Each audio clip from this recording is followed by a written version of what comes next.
여러분 안녕하십니까? 광주 MBC 뉴스투데이 시작합니다. 먼저 오늘의 주요 뉴스입니다. 63년째를 맞고 있는 근로자의 날 노동절인 오늘 권리 찾기에 나선 노동자들이 수백 일째 파업을 이어가고 있습니다. 부당 해고가 계속되면서 노동자의 삶은 여전히 불안하기만 합니다. 불법 중국어선을 단속하는 해경대원들은 가정의 달 5월에도 바다 위 근무를 멈출 수가 없습니다. 이들이 가족들에게 미안함과 고마움을 전했습니다. 목포에서 바다 위를 걸을 수 있는 스카이워크가 관광 명소로 인기를 끌고 있습니다.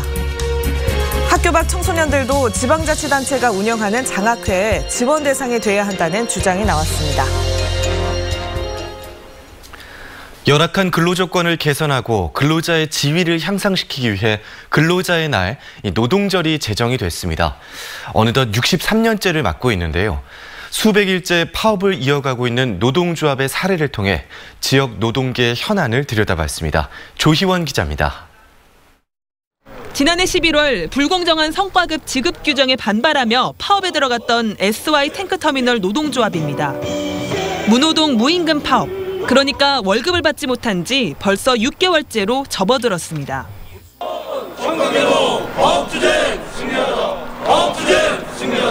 노동자들은 회사가 돈을 벌면 노동자에게도 정당한 혜택이 돌아가는 노동 문화를 정착시키는 선례를 남겨야 한다는 책임감으로 버티고 있다고 말합니다.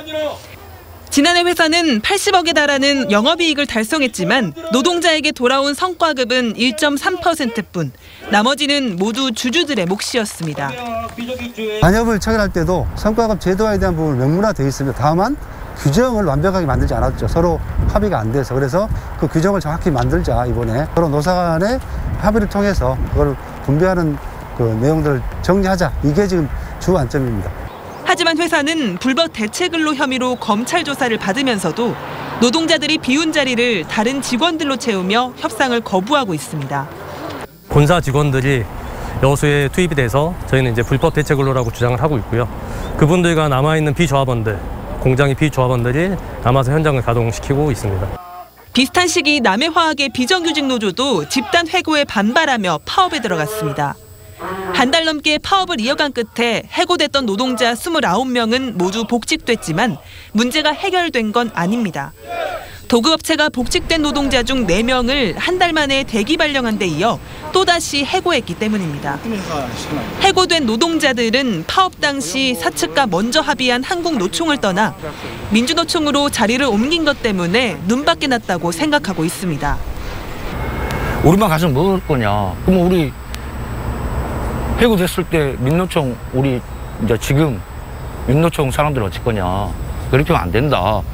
그런 식으로 해가지고 같이 남았다 4사람이 그렇게 했습니다. 많이 힘들고 진짜 죽겠습니다. 진호위는 지난 3월 부당 해고라고 판결했지만 사측은 중노위에 재심을 신청한 상태입니다. 그렇다고 해고되지 않은 다른 노동자들이 맘 편히 회사에 다니는 것도 아닙니다.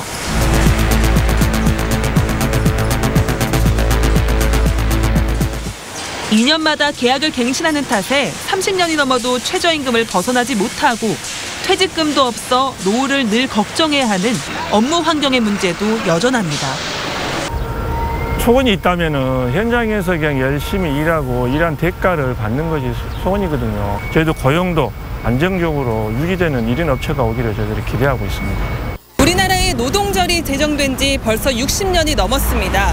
하지만 아직도 우리 주변에는 노조할 권리를 찾지 못하는 노동자들 여전히 많은 상황입니다. MBC 뉴스 조희원입니다. 광주형 일자리 사업에 참여한 전 기아자동차 노조 지회장들에 대한 조합원 제명 처분이 부당하다는 법원의 판단이 나왔습니다.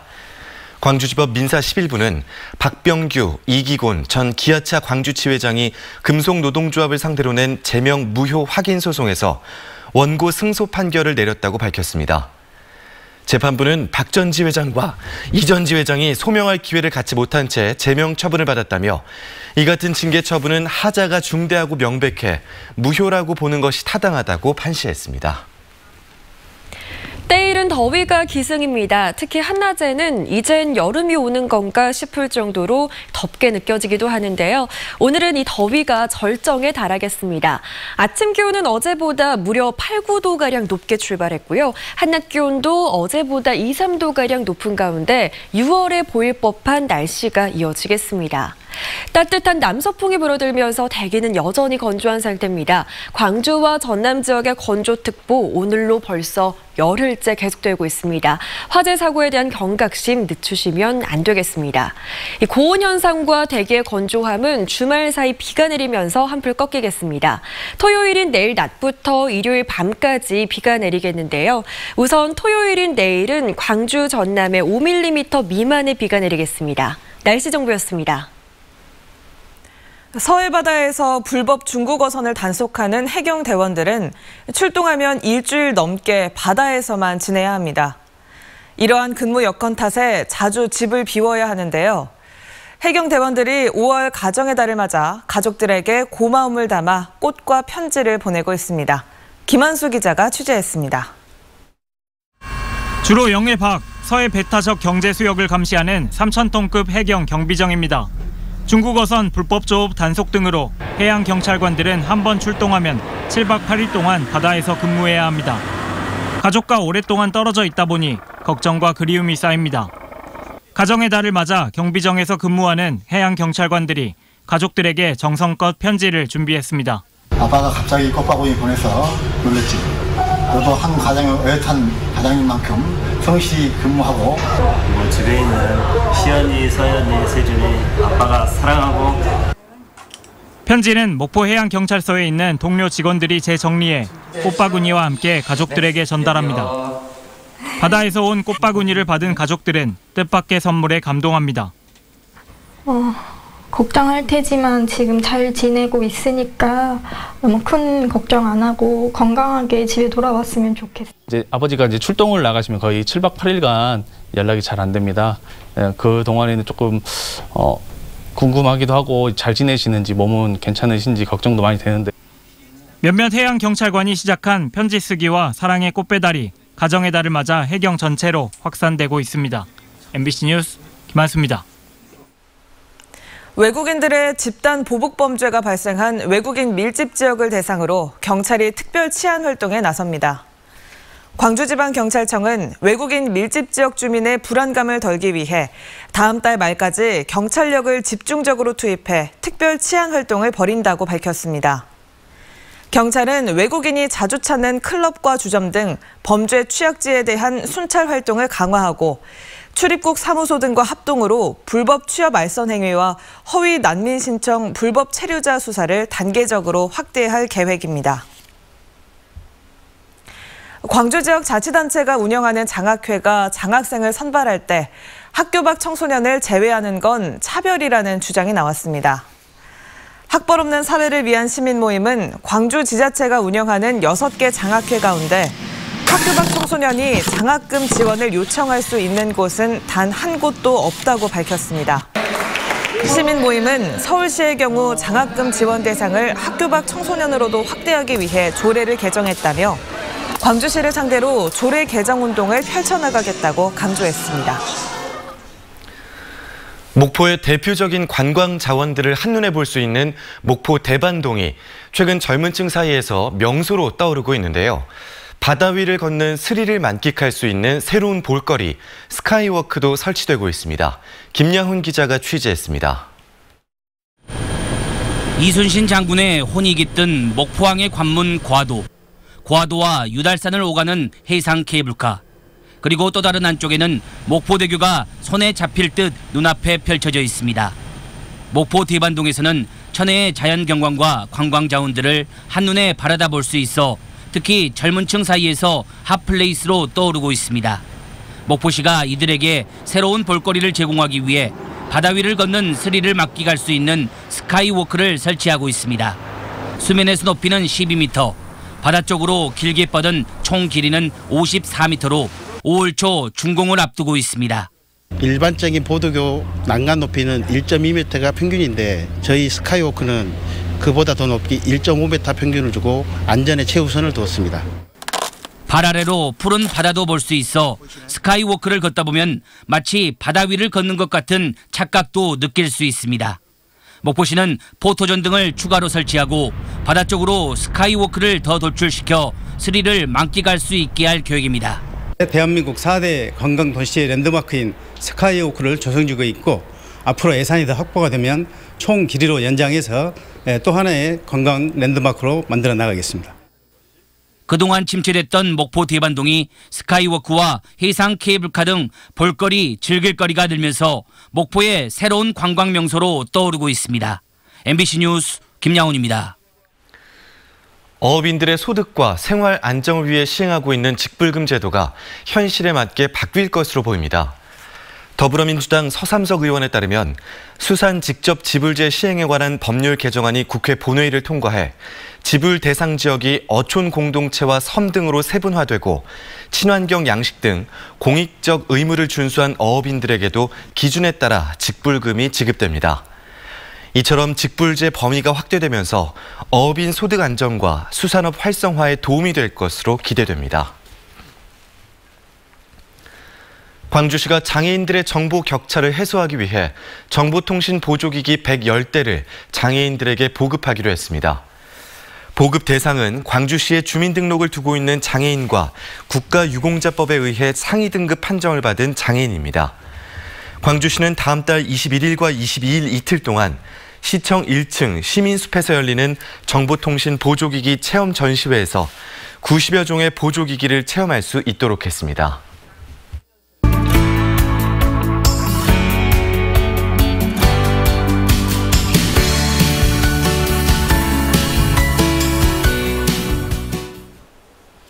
(5.18) 왜곡을 일삼는 한 극우 유튜버의 영상과 똑같은 포맷으로 반박 영상을 제작한 교사가 있어 화제입니다.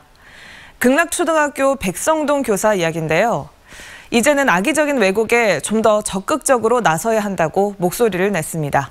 백성동 교사 이야기 직접 들어봤습니다. 5.18 가짜뉴스에 조목조목 반박해 화제가 되고 있습니다. 백성동 선생님 만나보겠습니다. 안녕하세요. 안녕하세요. 5.18 가짜뉴스에 대한 반박은 많이 접했습니다만 선생님은 좀 특이하더라고요. 극우 유튜버들의 포맷을 거의 비슷하게 해가지고 영상을 제작하셨는데 어떤 의도가 있으신가요? 유튜브에서 5.18 민주화 운동을 검색을 해보면 굉장히 그 극우 유튜버들이 만든 영상들이 조회수도 높고 구독자 수도 굉장히 높아요. 근데 거기에 대해서 사람들이 먼저 노출이 될 수밖에 없고 그 영상들을 보게 된 사람들이 잘못된 논리에 휩싸이기가 굉장히 쉽거든요. 그래서 거기에 논리들이 왜 잘못됐는지 조목조목 반박하는 영상이 필요하다는 생각을 했습니다. 그러면 영상을 좀 제작하고 촬영할 때 특히 신경 썼던 부분이 있으신가요? 가장 중요한 부분들은 왜 잘못된 논리인지 객관적인 기록이라거나 사진 자료가 필요하다는 판단을 했어요. 그래서 이제 함께 그 영상을 만든 팀들이랑 회의를 할 때에도 가장 중요한 부분은 우리가 역사적인 고증이다, 정확한 통계 자료라거나 사진, 그리고 국가에서 정식으로 인정한 보고서들, 그 부분을 최대한 많이 활용할 수 있도록 좀 신경을 썼습니다. 이제 그분들의 극우 유튜버들의 대부분의 논리를 보면 막 숫자를 부풀린다거나 그냥 좀 자극적인 말로 좀 현혹을 시키는 그런 것들이 굉장히 강했어요. 뭐 근거 자료 같은 것도 하나도 없고, 그렇기 때문에 오히려 조금 더 덜 격앙되게 좀 더 차분한 느낌으로 이런 것들이 객관적으로 이런 자료들이 있다, 그런 반박에 좀 초점을 맞췄습니다. 요즘은 유튜브를 중심으로 5.18 왜곡이 굉장히 심각하잖아요. 네. 그런데 선생님께서는 이런 왜곡들이 정말 심각한 문제다라고 느꼈던 순간들이 있으신가요? 그 졸업한 제자한테 연락이 왔었어요. 근데 그 제 제자가 5학년 때 저랑 같이 5.18 묘역을 돌면서 같이 이제 역사기행을 한 적이 있어요. 근데 메신저가 와가지고 선생님 이 그 유튜버들 영상 보고 선생님한테 궁금해가지고 연락을 하려고 했는데 마침 선생님이 올린 영상이 그날 나왔다, 이런 연락이 와서 되게 반갑기도 했고 고맙기도 했거든요. 선생님한테 꼭 물어보고 싶었는데 이런 영상이 바로 딱 밑에 보여서 선생님 이게 왜 가짜인지 알겠어요. 이제 그럴 때 되게 정말 이런 게 필요하구나 생각을 했습니다. 선생님께서는 원래 5.18 민주화 운동에 관심이 많으셨나요? 광주에서 이제 학교를 다녔으니까요. 5.18 묘역에 왔다 갔다 하기도 했고, 이제 5.18 때 돌아가셨던 그분들뿐만이 아니라 우리나라 현대사 속에서 돌아가셨던 그 많은 민주 열사들이 또 계시거든요. 그런 분들도 있고, 이제 그런 분들의 죽음을 하나씩 쫓아가다 보니까 대한민국 현대사에서 이런 분들의 죽음이 조명돼야 되겠다. 그리고 이제 단순히 5.18이 광주만의 역사가 아니다. 이런 생각을 하면서 좀 5.18에 대해서 알아가고 또 많은 분들에게 알리기 위해 노력했고, 학교 안에서도 아이들과 이 역사적 사실뿐만이 아니라 그 안에 들어있는 가치들, 우리 또 5.18 열흘간의 항전 중에 많이 나오잖아요. 민주인권, 평화, 그리고 공동체 정신, 이런 것들을 학교 안에서 먼저 아이들이 마음속에 가지고 갔으면 좋겠다는 생각을 많이 했습니다. 앞으로는 5.18을 직접 겪지 않은 세대들이 5.18에 대해서 기억하고 말하게 될 텐데, 어떻게 하면 왜곡 없이 이런 5월 역사가 잘 전달될 수 있을까요? 지금 5.18 왜곡 세력들은 대부분 기록들을 부정을 하고 있어요. 그렇기 때문에 이 기록들에 대해서 사회 전반적인 확실한 합의가 필요한 거죠. 뭐 5.18 특별법이라거나 우리 그 현대 민주화 운동과 관련 특별법 등이 이제 국가 차원에서 제정이 된다면 그 역사적인 기록들에 대해서 더는 부정할 수가 없게 되고, 그 다음에 학교에서는 이 역사들을 올바르게 볼 수 있는 시선들, 이런 자료들도 있고 이런 자료들도 있다. 많은 자료들을 제공을 하면서 이렇게 보는 시각 저렇게 보는 시각 속에서 이제 아이들이 거기서 이제 이런 게 올바른 정보다 찾아내는 능력, 이런 것들을 길러주는 게 앞으로 학교 현장에서 좀 필요한 교육이지 않을까, 그런 생각을 합니다. 네, 알겠습니다. 다음 세대들이 5월을 기억할 수 있는 방법에 대해서까지 한번 들어봤습니다. 오늘 말씀 고맙습니다. 감사합니다. 5.18 민중항쟁 40주년을 맞아 전남 지역 기념행사가 5월 15일 전남도청 앞에서 열립니다. 전남 5.18 민중항쟁 기념행사위원회는 다음 달 15일 오후 2시 전남도청 앞에서 40주년 기념행사를 열고 옛 전남도청 현판을 복원하는 제막식도 가질 예정입니다. 남학중앙공원에서는 5월 10일부터 31일까지 5월 미술전 붉은 땅 나무에 꽃 피우다가 열립니다.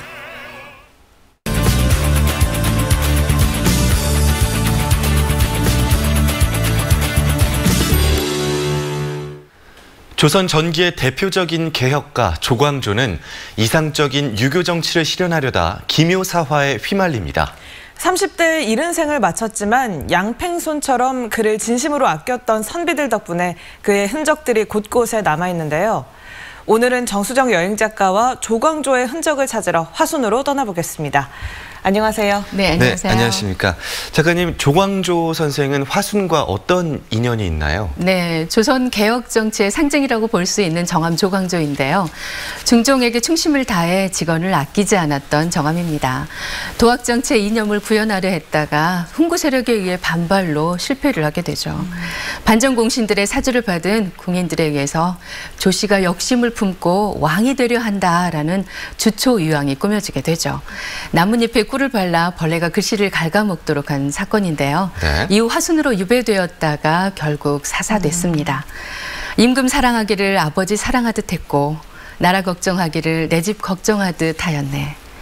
하늘이 이 땅을 굽어보니 내 일편단심 충심을 밝게 비추리라고 했던 절명시를 남겼는데요. 네. 위패를 모신 죽수서원이 이곳 화순에 있습니다.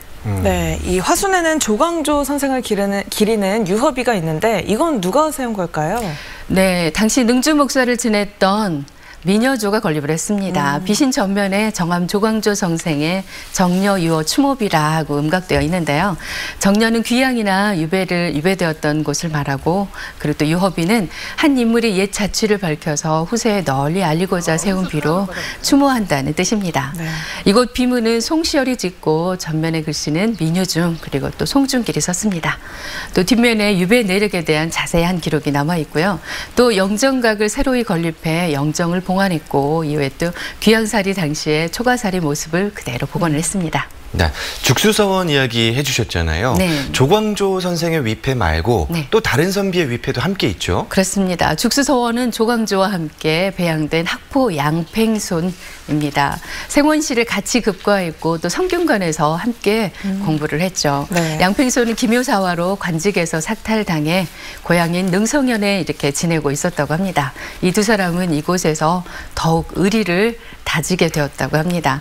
조광조가 유배된 지 한 달여 만에 사약을 받고 죽게 되자 양팽소는 몰래 시신을 거둬 화순 쌍봉사에서 이렇게 장사를 지내고 또 마을에 초가집을 지어서 제자들과 함께 배양을 했다고 합니다. 그러다가 1568년 조광조는 영의정으로 추징되고 이듬해 문정이라는 시호를 받게 되죠. 이와 함께 조정에서 조광조를 향사할 서원을 건립하고 또 유림들의 뜻을 모아서 양팽손과 함께 유배됩니다. 네, 배양이 됩니다. 네. 이 죽수서원 외에도 양팽손 선생의 흔적이 남아있는 그런 곳들이 화순에 또 있을까요? 그렇습니다. 학자이자 화가인 양팽손의 서재였던 학포당인데요. 양팽손은 이곳에서 제자들을 가르치며 시와 함께 그림으로 일생을 보내게 됩니다. 조선 산수화가의 선두주자로 화포의 그림 중 또 산수도와 묵죽도가 아주 유명한데요. 이 묵죽도에 부러진 대나무는 동문수학하며 사림사열을 키우고 왕도 정치를 꿈꿨던 그 희망을 잃게 된 그 가슴 아픈 의미를 또 담고 있는데요. 양팽손의 시대 정신이 묵죽도에 잘 드러나 있습니다. 500년이 지났지만 끊임없이 대립하고 있는 우리 시대의 정암 조광조 선생의 또 삶과 사상은 진정한 우리 그 정치의 본질이 무엇인가를 보여주는 것 같습니다. 혹시 화순의 발길하거든 조광조 정려 유업이도 함께 다녀보면 정말 좋을 것 같죠? 네, 오늘은 정수정 여행 작가였습니다. 오늘 말씀 고맙습니다. 네, 고맙습니다.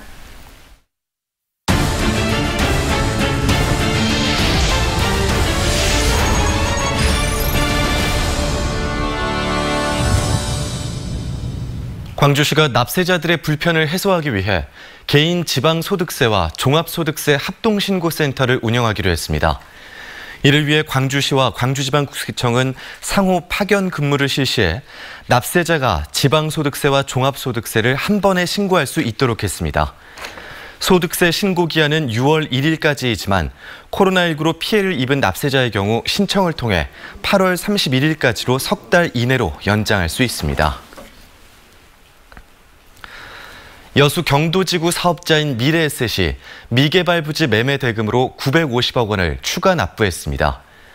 전남개발공사는 미래에셋이 당초 2024년 말까지 납부 예정이었던 계약 금액 3,433억 원 가운데 2,977억 원을 조기에 납부했다고 밝혔습니다.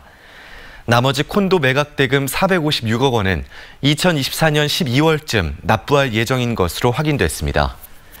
미래에셋이 골프장 등 토지 시설물과 미개발 부지 인수 비용을 납부함에 따라 경도지구 개발 사업에 속도가 붙을 것으로 전망됩니다.